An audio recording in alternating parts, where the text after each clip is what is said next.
Well, the most important thing to know about Bret Baier is that he is a member of the club. Being a member of a club, any club, offers certain privileges and certain protections. Bret Baier is a member of that Washington club that fancies itself to be the unbiased news media of Washington.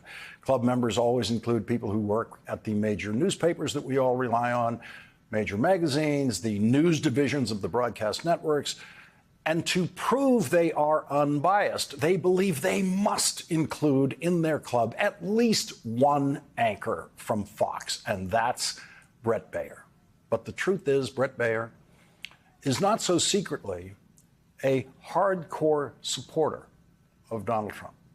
He's as much a supporter of Donald Trump as anyone else working at Fox.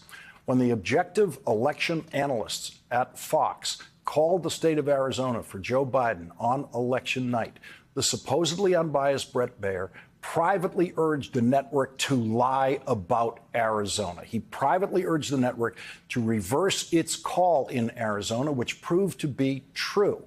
When all the other networks called Arizona for Joe Biden 4 days later, the Fox election analysts did a brilliant independent job in the last election, and they were the first to accurately call Arizona.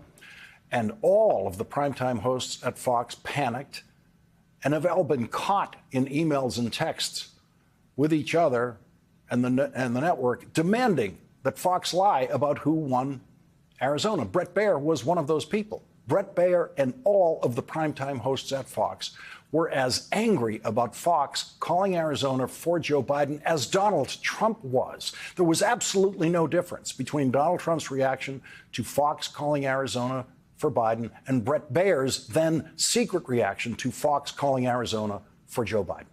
All of this came out in the Dominion lawsuit, successfully suing Fox for lying about Dominion voting machines. What Bret Baier did while the votes were being counted in the last presidential election did not get him kicked out of the club. And so other members of the club who work elsewhere for fair news organizations will maybe have no problem with Bret Baier interrupting Vice President Kamala Harris tonight more than he has ever interrupted any presidential candidate in an interview. They will have no problem with Bret Baier showing a Trump campaign commercial in the middle of the interview and asking the vice president to respond to a Trump campaign commercial instead of a question that he might be able to think up himself. Bret Baier was functioning as a Trump campaign operative in that interview by literally playing a Trump commercial in the middle of it, using the precious minutes of an interview with a presidential candidate to run the opponent's commercial, a Trump commercial. And Bret Baier himself personally lied. Bret Baier lied deliberately and knowingly about what Donald Trump has said he wants to do to the Americans he calls the enemy within, which includes everyone watching this program right now. It includes our first guest. It includes everyone working in this building. As Donald Trump has defined it so far, it includes every one of the 81 million people who voted for Joe Biden and will probably vote for Kamala Harris. That's the enemy within, according to Donald Trump. And Bret Baier lied about that. When he showed a clip of Donald Trump, he chose to show not the video of what Donald Trump actually said, but he showed instead, knowingly and corruptly, a ridiculous tape of Donald Trump on the Fox network earlier today, claiming that he was never threatening anyone and laughing about it.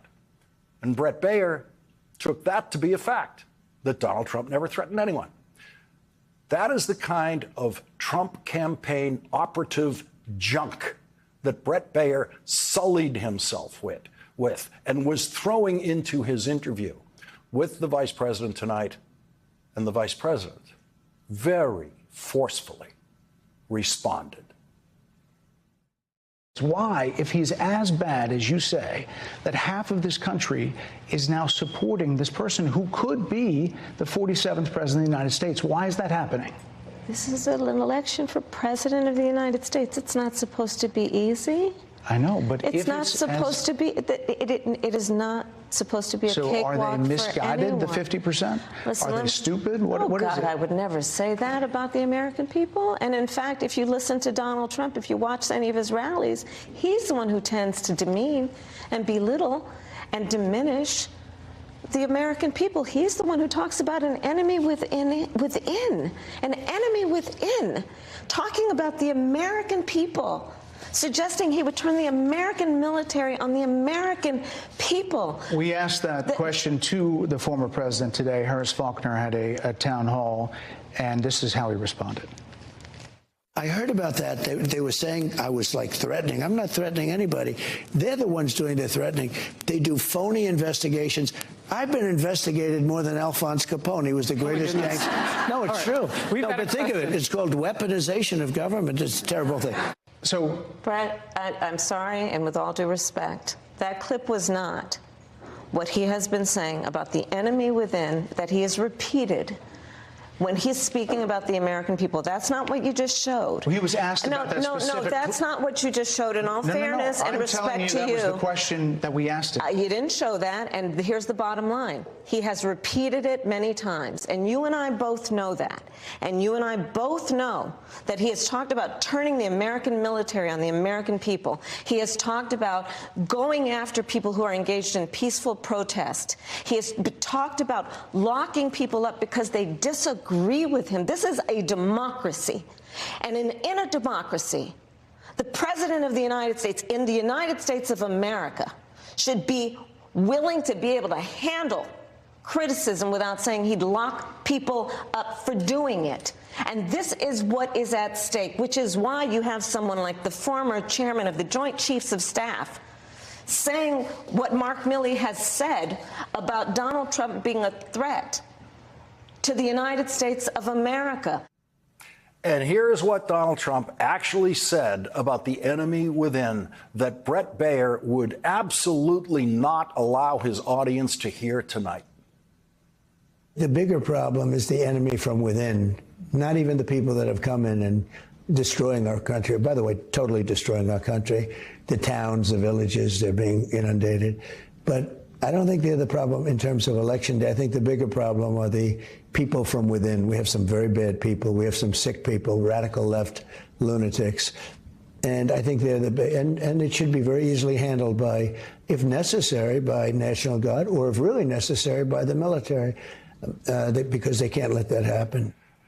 That is the video that Bret Baier should have shown. Now, to put Bret Baier's Trump-supporting fanaticism in perspective, consider this. When Bret Baier was angrily and repeatedly and secretly telling people at Fox 4 years ago that they had to immediately begin publicly lying about Arizona and reverse the Fox election desk's call for Joe Biden in Arizona, there was not a single person at any other network, including this one, asking anyone to change an election call in any state. Not in the history of television news has anyone ever asked the election desk at any network to change the call on a state to favor another candidate. The only people in the history of television who've ever done that are Bret Baier and the Fox primetime anchors. No one else, never. But Bret Baier is still a member of the club, a member of the Washington Club, and I most definitely am not, because I will tell you the truth about Bret Baier and about other members of the club, and the club does not allow that. Your campaign slogan is a new way forward, and it's time to turn the page. You've been vice president for 3.5 years, so what are you turning the page from? Well, first of all, turning the page from the last decade in which we have been burdened with the kind of rhetoric coming from Donald Trump that has been designed and implemented to divide our country and have Americans literally point fingers at each other. Rhetoric and an approach to leadership that suggests that the strength of a leader is based on who you beat down instead of what we all know. The strength of leadership is based on who you lift up. The strength of an American president, which is one who understands that the vast majority of us have more in common than what separates us. Madam Vice President, more than 70% of people that is tell about turning the pollsters page on rhetoric that people are frankly exhausted.